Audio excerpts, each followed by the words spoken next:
नमस्कार विद्यार्थी मित्रांनो, आजच्या व्हिडिओमध्ये आपण घातांक म्हणजेच इंडिसेस याबद्दल अभ्यास करणार आहोत।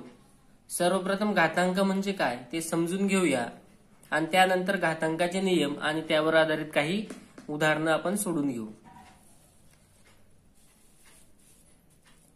समोर 5 हा अंक किंवा 5 ही संख्या 3 वेळा गुणाकाराच्या रूपामध्ये लिहिलेली आहे। 5 3 वेळा गुणाकाराच्या रूपात लिहिलेला आहे। 1 2 3 म्हणून मी या पद्धतीने त्याला लिहू शकतो 5 आणि त्याच्या डोक्यावर 3। 5 हा किती वेळा आलाय 3 किंवा 5 हा 3 टाइम आलाय म्हणून मी त्याच्या डोक्यावर लिहिलेला अंक आहे 3 किंवा संख्या आहे 3। आता 8 किती वेळा आलाय पाहूया। 1 2 3 4 5 6 मग आपण याला लिहू शकतो 8 किती वेळा आलेला आहे तर 6 वेळा। 3 किती वेळा आलेला आहे 1 2 3 4 3 आलेला आहे 4 वेळा। या पद्धतीने जे लिखाण केलं जातं ते म्हणजेच घातांक। यामध्ये जो हा खाली लिहिलेला आहे किंवा ज्याचा गुणाकार आहे ती संख्या म्हणजे पाया होय। त्या संख्येला पाया किंवा बेस असं म्हणायचं आहे आणि जेवढ्या वेळा ती संख्या आलेली आहे त्याला आपण घातांक असं म्हणायचं आहे। घातांक त्यालाच इंडेक्स असंही म्हटलं जातं, इंडेक्स किंवा एक्सपोनंट। पुन्हा एकदा समजून घ्या, जर एखादी संख्या गुणाकार रूपामध्ये लिहिलेली आहे 1 पेक्षा जास्त, म्हणजे आता 100 वेळा जर मला एखादा अंक घ्यायचा आहे, समजा मी 2 लिहायचा आहे, 2 50 वेळा लिहून गुणाकार करायचा आहे, तर मग आपल्याला 2 गुणिले 2 गुणिले 2 असं लिहायला 50 वेळा, म्हणजे वेळही जाईल आणि लिहायला जागाही अपुरी पडेल। त्यामुळे आपण याला जर का मी असं म्हणलं की हा 2 किती वेळा आहे तर 50, तर मी त्यावेळेस काय लिखाण करू शकतो त्याचं, तर 2 चा 50वा घात किंवा 2 हा अंक 50 वेळा आलेला आहे असं त्याचा अर्थ होणार आहे आणि त्यांचा गुणाकार आहे। जर गुणाकार असेल त्याच वेळी आपण हे लिहिणार आहोत। हे सर्व शून्येतर पूर्णांक आहेत असं समजून आपण क्रिया करणार आहोत, म्हणजे नॉन झिरो इंटेजर्स। घातांक म्हणजे काय तर आपल्या लक्षात आलंय, एखादी संख्या गुणाकार रूपामध्ये किती वेळा आली आहे ती त्याच्या सरळ गुणाकार रूपात न लिहिता आपण त्याच्या डोक्यावर तेवढा अंक लिहितो, त्या अंकाला घातांक म्हणतात किंवा ज्या संख्येचा गुणाकार आलाय त्याला आपण पाया म्हणतो।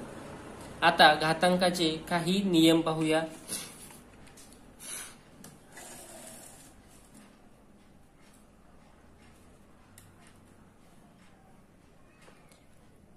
याचं वाचन करताना 3 चा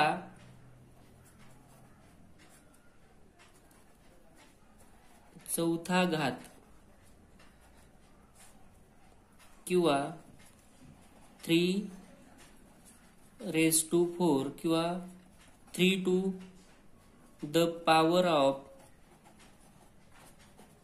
4th अशा पद्धतीनेही त्याला वाचलं जाईल। आता घातांकाचे नियम पाहूया। दोघं ठिकाणी जो बेस आहे तो सेम आहे आणि त्यांच्यामध्ये गुणाकार आहे।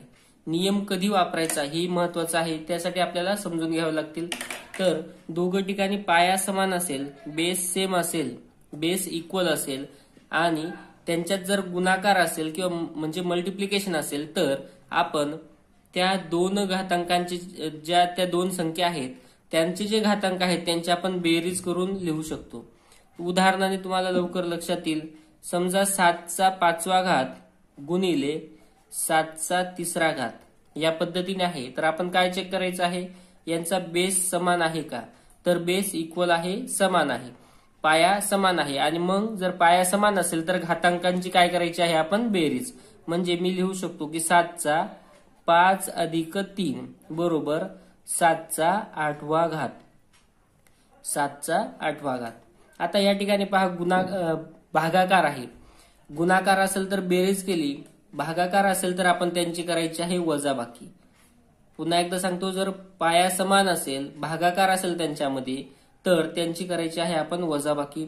उदाहरण घेऊन पाहू, 8 चा 13वा घात गुणिले 8 चा 6वा घात बरोबर 8 चा, आता पाया तोच राहणार आहे, या ठिकाणी 13 आहे आणि या ठिकाणी 6 म्हणजे 13 वजा 6 बरोबर 8चा 7वा घात. या पद्धतीने आपण त्याला लिहू शकतो. आता या ठिकाणी जो आहे तो पहिल्याचा घातांक मोठा होता, पहिल्याचा जो इंडेक्स आहे तो ग्रेटर होता म्हणून आपण वजाबाकी आपली प्लस आली. पण जर पहिल्याचा जो घातांक आहे तो स्मॉल असेल आणि दुसऱ्याचा मोठा असेल तर अशा वेळेस आपण काय करायचं आहे त्याचंही एक उदाहरण घेऊ. समजा 5चा या ठिकाणी थर्ड पॉवर आहे आणि 5चा आपण घेऊया 10. तर अशा वेळेस आता पहिल्याचा जो घातांक आहे तो लहान आहे, दुसऱ्याचा घातांक मोठा आहे, तरी सुद्धा आपण तीच क्रिया करूया. 5चा 3 वजा 10 बरोबर 5चा. आता ही क्रिया आपण शिकलोय की जर दोघांचं चिन्ह वेगवेगळं आहे आणि मोठ्यातनं आपल्याला लहान संख्या वजा करावी लागेल म्हणजे 10तून 3 गेला 7 आणि मोठ्या संख्येचं साइन आपण द्यायचं आहे म्हणजे 5चा -7 घात. या पद्धतीने आपण त्याला लिहिणार आहोत. आता याचं पुन्हा रूपांतर कसं करायचं त्याच्यासाठी आपण एक पुढे नियम आहे घातांकाचा, अजून एक नियम आहे की ज्यामध्ये जर एखाद्या संख्येचा घातांक ऋण असेल किंवा मायनस असेल तर त्याचं रूपांतर कोणत्या पद्धतीने करायचं. परंतु या ठिकाणी एवढं लक्षात घ्या की जर पाया समान असेल, गुणाकार असेल तर बेरीज करूया, भागाकार असेल तर वजाबाकी, घातांकांची वजाबाकी करायची आहे. पुढचा नियम पाहूया. पाया या ठिकाणी ए आहे आणि त्याचा m घातांक आणि कंसाचा पुन्हा घातांक. आता ज्यावेळेस या पद्धतीची रचना असेल की कंसाचा घातांक त्यावेळेस हे जेवढेही कंस येतील, आता या ठिकाणी एकच कंस आहे, असे 2, 3, 4 जरी आले तरी त्या सगळ्यांचा आपण काय करायचं आहे गुणाकार. म्हणजे m गुणिले n, अजून इकडे जर असेल p किंवा r तर त्या सगळ्यांचा आपण गुणाकार करायचा आहे. या उदाहरणासाठी आपण पाहूया. जर कंस आणि कंसाचा पुन्हा घातांक असेल तर या दोघांचा करायचा आहे आपल्याला गुणाकार. मग मी या ठिकाणी लिहिलेला आहे a चा m n. आता m आणि n यांच्यामध्ये कोणतंच चिन्ह नाही किंवा गुणाकार आहे, ज्यावेळेस कोणतंच चिन्ह नसतं त्यावेळेस त्यांच्यामध्ये गुणाकार असतो. जर दोन पद या पद्धतीने लिहिलेले असेल mn pq तर त्या दोघांमध्ये गुणाकार असतो. आता या ठिकाणी उदाहरण घेऊया याचं एखादं. 5चा 3रा घात आणि मी कंस केला त्याचा 4था घात. तर याचा अर्थ मला काय म्हणता येईल, याच 5चा किंवा 5चा 3 × 4 म्हणजे या दोघांचा गुणाकार, कंस जेवढे असतील तेवढ्या सगळ्यांचा गुणाकार. मग 3 × 4 12. मग मी म्हणू शकतो की 5चा 12वा घातांक किंवा 5^12 किंवा दुसऱ्या पद्धतीने असे म्हणता येतं 5^12. आता अजून एक उदाहरण घेऊ याचं की ज्यामध्ये अजून 2 कंस असतील. समजा 3चा 2रा घात आहे, आधी गोल कंस, त्यानंतर 4था घात, पुन्हा चौकटी कंस आणि त्यानंतर 3रा घात. आता याचं आपल्याला सोडवायचं आहे. तर सर्वप्रथम बेस जो आहे तो लिहून घ्यायचा आणि मी सांगितल्या पद्धतीने जेवढेही कंस आले तर त्या सर्व कंसांचा आपण गुणाकार करत जायचा आहे. म्हणजे 2 गुणिले 4 गुणिले 3, 2 × 4 × 3 या पद्धतीने आपण करूया. म्हणजे काय होईल त्याचं पाहूया. तर 3 ची किती पॉवर होते, 2 चौका 8 आणि 8 त्रिक 24. या पद्धतीने आपण म्हणू शकतो की 3चा 24वा घात हे त्याचं उत्तर येईल. जेवढेही कंस येतील त्या सगळ्या कंसांचा जो घातांक आहे त्या सगळ्या घातांकांचा आपल्याला गुणाकार करायचा आहे. पुढचा नियम पाहू. जर एक कंस आहे, कंस आणि कंसामध्ये गुणाकार आहे, 2 संख्यांचा गुणाकार, त्याचा जर m घातांक असेल, पुन्हा सांगतो कंस आहे, कंसाचा घातांक आहे. आता या ठिकाणी कंसाचा म्हणजे दोघांचा अर्थ घ्यायचा. कधी, जर मध्ये गुणाकार किंवा भागाकार असेल तर. हे दोघं नियम सोबतच घेऊ वाटलं तर. जर कंसामध्ये 2 संख्या आहेत त्यांच्यात गुणाकार असेल किंवा भागाकार असेल आणि कंसाचा घातांक दिलाय, कंसाचा म्हणजे दोघांचा. आता बघूया उदाहरणार्थ 3 गुणिले 5 चा 4था घात. याचा अर्थ मी लिहू शकतो की हा जो 4था घात आहे किंवा हा जो 4 आहे हा कोणाच्या दोघांच्याही आपल्याला डोक्यावर लिहायचा आहे. म्हणजे 3चा 4था घात गुणिले 5चा सुद्धा 4था घात या पद्धतीने आपण त्याला लिहू शकतो. आणि इथे सुद्धा तसंच आहे. उदाहरणार्थ घेऊयाचं. जर 5 आणि त्याला जर आपण भागिले घेतलेला आहे 3 आणि त्याचा घेतलेला आहे समजा 6वा घात, तर आपल्याला लिहिता येईल की या दोघांचाही तो घात आहे, कंसाचा म्हणजे दोघांचा. तर आता या ठिकाणी 5चाही तो 6वा घात आहे आणि मध्ये भागिले आणि 3चाही तो 6वा घात आहे असं आपण म्हणू शकतो. आता हे जे आहे हे मी आडव्या पद्धतीने लिहिलं, हेच उभ्या पद्धतीने लिहिता येईल. म्हणजे हाच नियम मी या असं लिहितो, ए छेद बी, ए भागिले बी तेच आहे आणि त्याचा एम घात, याचा अर्थ कंसाचा आहे म्हणजे दोघांचा. थोडक्यात ए चा एम छेद बी चा एम, हे जे लिहिलेलं आहे तेच आहे ते, परंतु हे आडव्या पद्धतीने लिहिलं आपण आणि हे उभ्या पद्धतीने. तर याचंही एखादं उदाहरण, 3/4 आणि त्याचा घेतला आपण 8वा घात. तर याचा अर्थ असणार आहे की 3चा 8वा घात आणि छेद 4चा सुद्धा 8वा घात. या पद्धतीने आपण हा नियम समजून घेऊया. पुढे आहे ए चा 0वा घात. ए म्हणजे कोणतीही एक पूर्णांक संख्या आहे की ज्याचा 0वा घात येणार आहे 1. मग तुम्ही कोणतीही संख्या घ्या त्या ठिकाणी. जर मी घेतला 50चा 0वा घात तर तो देखील येणार आहे 1. आपण जर घेतला 1000चा 0वा घात त्याचंही आन्सर येणार आहे 1. मी जर घेतलं XY आणि त्याचा 0 घात तर तो सुद्धा येणार आहे 1. कोणत्याही संख्येचा 0वा घात येणार आहे 1. आता पहिला घात जर घेतला कोणत्याही संख्येचा तर तो येणार आहे तीच संख्या. पहिला घात तीच संख्या असते. उदाहरणार्थ जर आपण 15चा पहिला घात म्हणलं तर याचा अर्थ आहे 15. 24चा पहिला घात म्हणजेच 24. 1000चा पहिला घात म्हणजे 1000. तीच संख्या. या ठिकाणी आपण समजून घ्या की ए चा पहिला घात म्हणजे ए, याचा अर्थ तीच संख्या त्याचं उत्तर असणार आहे. आणि 0 घात घेतला कोणत्याही संख्येचा 0 घात, जर इंडेक्स 0 असेल तर त्याचा आन्सर येणार आहे 1. एक अजून, ए चा एम इज इक्वल टू ए चा ए छेद एम. आता या ठिकाणी आपण समजून घ्यायचं आहे की जर एखाद्या संख्येचा ऋण घातांक दिला आणि मला ऋण मध्ये लिहायचं नाही किंवा मायनस आहे मायनस लिहायचं नाही, तर त्यासाठी आपण काय करू शकतो. तर मी समजा 9 आणि त्याचा -3 घात आहे, तर ह्याचं मी रूपांतर दुसऱ्या पद्धतीने असं करू शकतो, 1 छेद छेदामध्ये लिहायचा आहे, जो मायनस होता तोच लिहायचा आहे प्लस मध्ये, म्हणजे 1 छेद 9चा 3रा घात. दुसरं उदाहरण घेऊया, 5 आणि त्याचा -4. तर याला आपण लिहू शकतो 1 छेद 5चा 4थाच घात, परंतु जो वरती मायनस होता तो जर आपण छेदस्थानी लिहिला, 1 वरती लिहून छेदस्थानी म्हणजे त्याचा आपण मल्टिप्लिकेटिव्ह इन्व्हर्स करतोय किंवा गुणाकार व्यस्त लिहितोय. तर जर वरती मायनस असेल तर खाली प्लस, आणि जर वरती प्लस असेल तर आपण खाली मायनस लिहू शकतो. बघा, उदाहरण सोडवत असताना कधी कधी गरज पडते आपल्याला, त्यावेळेस आपण त्याचं रूपांतर करून घेणार आहोत.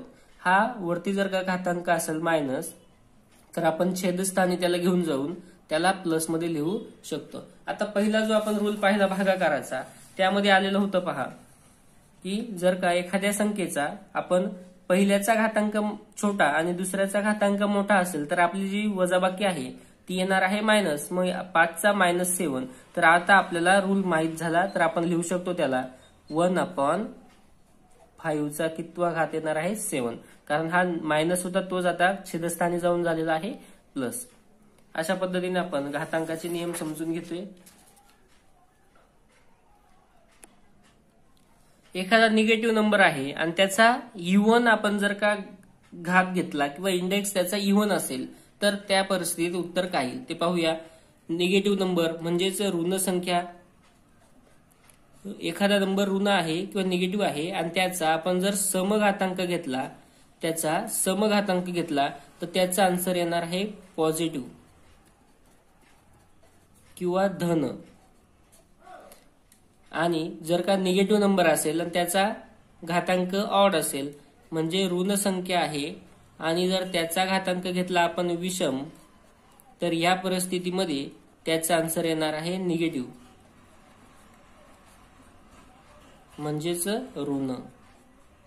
याचे उदाहरण घेऊन आपण समजून घेऊया की सर्वप्रथम मी एक उदाहरण घेतो की ऋण 3 आणि त्याचा जर का मी घेतला 4था घात -3 raised to 4 आता हे जर आपण सॉल्व्ह केलं तर याचा आन्सर येणार आहे बघा, मायनस नंबर आहे आणि त्याचा आपण इव्हन नंबर घातांक घेतलेला आहे किंवा इंडेक्स जो आहे तो काय आहे, इव्हन आहे.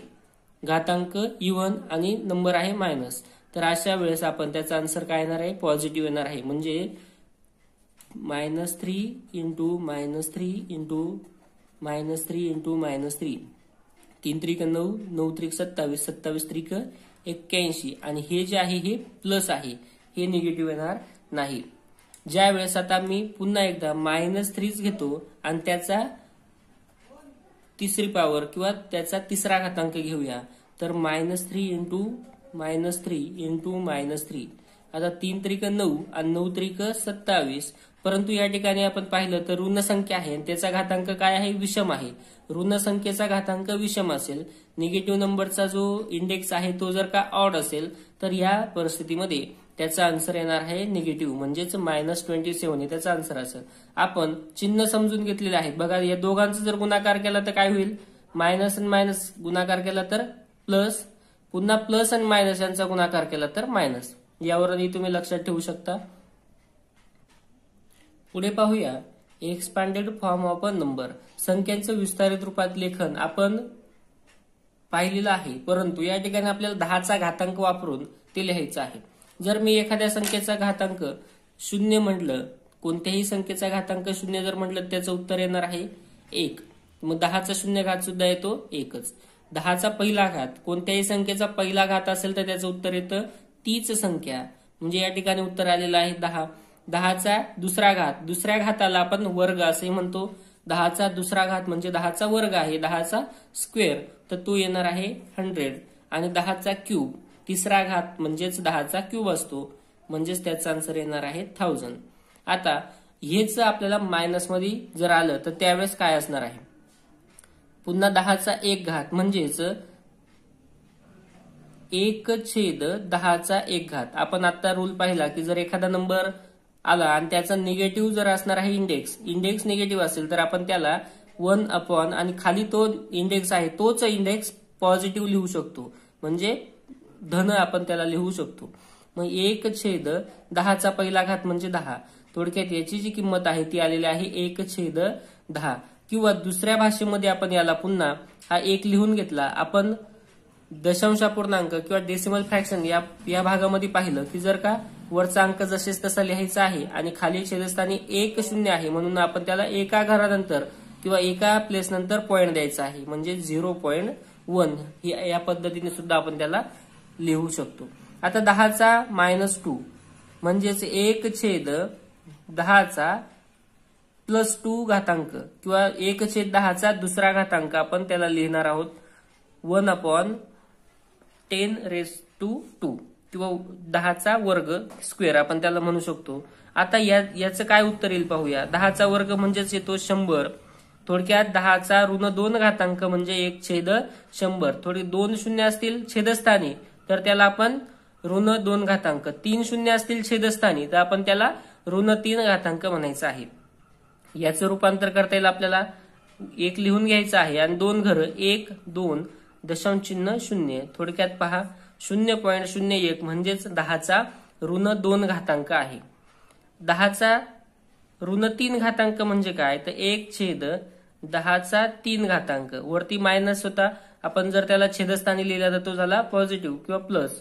तर आता 1/10चा तिसरा म्हणजेच 1000 आणि याला आपण लिहिलं तर 1 3 शून्य आहेत, म्हणजे आपण 3 घरानंतर दशांशचिन्ह द्यायचंय. 1 2 3 दशांशचिन्ह 0 म्हणजे 0.001 म्हणजेच 10चा -3 घातांक आहे. आता काही उदाहरणं आहेत, त्या उदाहरणांवरून अजून आपण जाणून घेऊया. 1500 आपल्याला कसा लिहिता येईल, तर मी लिहू शकतो त्याला 15 गुणिले ही किती शून्य आहेत 2. 2 शून्य म्हणजे 10चा दुसरा घात. आपण 1500 ही संख्या 15 गुणिले 10चा दुसरा घात या पद्धतीने लिहिली. नंतर या ठिकाणी 8 आहे. 8 गुणिले 10चा कितवा घात पाहूया. 1 2 3 4. 4 वेळा शून्य आलाय म्हणजेच 10चा चौथा घात. पुन्हा या ठिकाणी पाहूया 5. 5 गुणिले आता 10चा कितवा घात. तर ही जी संख्या आहे ही पॉइंटच्या पुढे आहे, त्यावेळेस जे घातांक असणार आहेत ते निगेटिव्ह असणार आहेत किंवा मायनस लिहायचे आहेत. म्हणजे 1 2 आणि 3 दशांश चिन्हानंतर किती घरं आहेत तर 3 घरं आहेत, म्हणून मी याला 10⁻³ घात असं लिहिणार आहे. आता हा 45 आहे, तर हा मी 45 लिहून घ्यायचा. जी संख्या आहे ती लिहून घ्या आणि त्याला गुणिले 10चा कितवा घात हे आपल्याला शोधायचंय. तर पॉइंट नंतर किती घर आहेत 2, म्हणून 2 घात आहे. परंतु कसा पॉइंटच्या इकडे असेल तर निगेटिव्ह, आणि जर पॉइंटच्या इकडचे असतील तर आपण पॉझिटिव्ह घ्यायचं आहे. आता 45 गुणिले 10चा ऋण 2 घातांक असं आपण याला लिहून घेतलेलं आहे. चला तर आता आपण जे घातांकाचे नियम पाहिले त्या नियमांवर आधारित काही उदाहरण सॉल्व्ह करूया. If 7⁷ divided by 7⁻17 is equal to 1/7⁻x, then x is equal to, तर x किती असणार आहे. तर आपल्याला हे सॉल्व्ह करायचं आहे. आपल्याला या ठिकाणी बेस जो आहे तो सेम आहे, याचाच अर्थ मी इकडचा आधी हा भाग सॉल्व्ह करून घेतो आणि त्यानंतर दोघं सोबत आपण समोरासमोर लिहूया. या दोघांचा जो पाया आहे तो समान आहे, तो एकदा लिहून घेतला. त्यानंतर आपण त्यांचा जो घातांक आहे त्यांची करत असतो वजाबाकी, कारण भागाकार आहे. जर गुणाकार असला तर आपण यांची करतो बेरीज, भागाकार असेल तर करतो वजाबाकी. 7 - 17, पुन्हा याचं उत्तर काय आहे तर पाहतो 7चा 17 मधून 7 गेले तर 10 आणि मोठ्या संख्येचं साईन म्हणजे -10. आता हा -10 आपण लिहू शकतो 1/7चा 10वा घात किंवा 7चा 10वा घात. आता पुन्हा एकदा लक्षात घ्या, जर मायनस असेल तर आपण छेदस्थानी त्याला लिहितो 7चा 10वा या पद्धतीने. आता हे इकडचं उत्तर आलंय. हे कशाच्या सोबत आहे तर 1/7चा x याच्या सोबत आहे किंवा याच्या बरोबर आहे. तर आपण पाहिलं तर दोघं साईडला 1 हा अंश आहे, बाजूला ठेवून देऊ. नंतर पाया सुद्धा सारखा आहे, त्यालाही बाजूला ठेवा, म्हणजे राहतोय काय तर 10चा x. जर निरीक्षण केलं तरी लक्षात येईल तुम्हाला की या ठिकाणी x आहे आणि या ठिकाणी 10 आहे, म्हणून आपण म्हणू शकतो की x is equal to 10. पुढचं उदाहरण पाहूया. कंस आहे, कंसाचा घातांक आहे, तर आपण त्याचा नियम पाहिलेला आहे की जर a आहे आणि a चा कंसावर पुन्हा पुन्हा असे घातांक आले तर आपण त्या सगळ्यांचा गुणाकार करतो. या ठिकाणी फक्त 2 आहेत, 1 आणि 2, म्हणून आपण या दोघांचा गुणाकार करूया. म्हणजे a चा 2×6, a चा 6वा घात असं आपण त्याला लिहू शकतो. पुढे आहे, पुढचे काही उदाहरणं पाहूया अजून.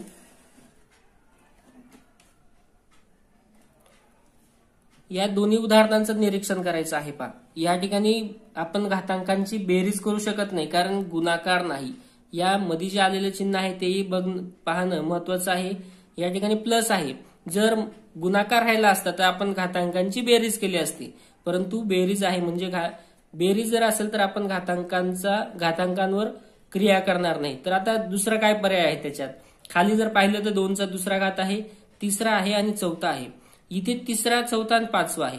म्हणजे ह्या 3 घातांकामधून जर एक काढून घेतला तर इथे राहील 2. या 4 मधून जर एक काढून घेतला बाजूला तर इथे राहील 3 आणि या 5 मधला जर एक काढला तर इथे राहील 4. म्हणजे 4, 3 आणि 2 हे सारखे येतील. आपण पाहूया काय करतोय मी.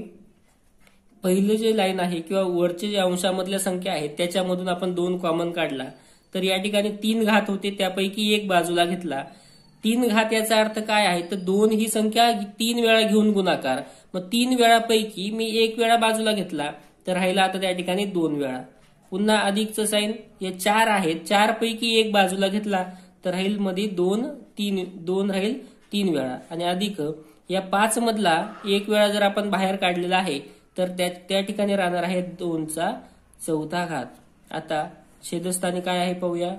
जे आहे तेच लिहितो, 2चा दुसरा घात, 2चा तिसरा घात आणि 2चा चौथा घात. जे आहे ते लिहिलं. आता दोघांचं निरीक्षण केलं तर हा कंस आणि हा कंस सरळ कट होऊ शकतो. सेम टू सेम आहे. 2चा दुसरा प्लस 2चा तिसरा प्लस 2चा चौथा, खाली सुद्धा 2चा दुसरा प्लस 2चा तिसरा घात प्लस 2चा चौथा घात. दोन्ही कंस कट झाले तर फक्त शिल्लक राहिलेला आहे 2, म्हणून आपण त्याचं उत्तर लिहिणार आहोत 2. पुढचं उदाहरण पाहूया की 24चा 5x - 9 हा त्याचा घातांक आहे, पूर्ण त्याचा घातांक आहे. ही संख्या जी आहे ती वर्गमुळामध्ये आहे आणि समोर लिहिलेली आहे 24चा घन.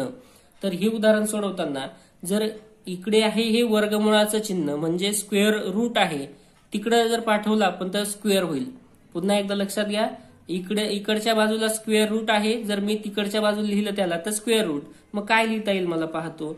24चा 5x वजा 9 बरोबर 24चा हा 3 आणि त्याचा काय होणार आहे, इकडचा स्क्वेअर रूट तिकडे गेल्यानंतर स्क्वेअर केलं तर बघूया 24चा 5x वजा 9 आणि तिकडे 24चा जर कंस असेल तर आपण त्यांचा गुणाकार करतो म्हणजे 3 दुने 6वा घात. आता दोघं बाजूला पाहिलं तर या ठिकाणी पण 24 आहे आणि या ठिकाणी 24 आहे. पाया समान आहे, त्याला बाजूला ठेवा.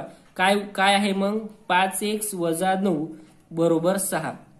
पुन्हा एकदा लक्षात घ्या, जर पाया समान असेल तर त्याला बाजूला ठेवूया आणि 5x आणि मध्ये बरोबरचं चिन्ह आहे, मधलं चिन्ह महत्वाचं आहे, बरोबरचं आहे आणि दोघांचा पाया समान आहे. याचा अर्थ वरच्या ज्या संख्या आहेत किंवा घातांक आहेत ते देखील समान आहेत. म्हणून मी समोरासमोर लिहून घेतलं. 5x बरोबर हा 6 प्लस 9 आहे, मायनस 9 आहे तिकडे गेल्यानंतर प्लस 9 म्हणजे 5x बरोबर 6 आणि 9 15. मग x बरोबर किती, तर हा 5 गुणिले आहे तिकडे गेल्यानंतर भागिले 3 5 15 म्हणजेच x is equal to 5. x ची जी किंमत येणार आहे ती आहे 5. आपल्याला प्रश्न या ठिकाणी x दिला, याचा अर्थ x ची किंमत किती असा प्रश्न होता, आपण सोडवला. पुन्हा एकदा लक्षात घ्या, एका बाजूला जर का वर्गमूळ असेल तर समोरच्या बाजूला त्याचा वर्ग करायचा. जर इकडे वर्ग असेल आणि आपल्याला गरज नसेल तर त्याला जर इकडे पाठवलं आपण, बाजू बदलली तर तो वर्गमूळ होईल. पुढचं उदाहरण पाहूया. इफ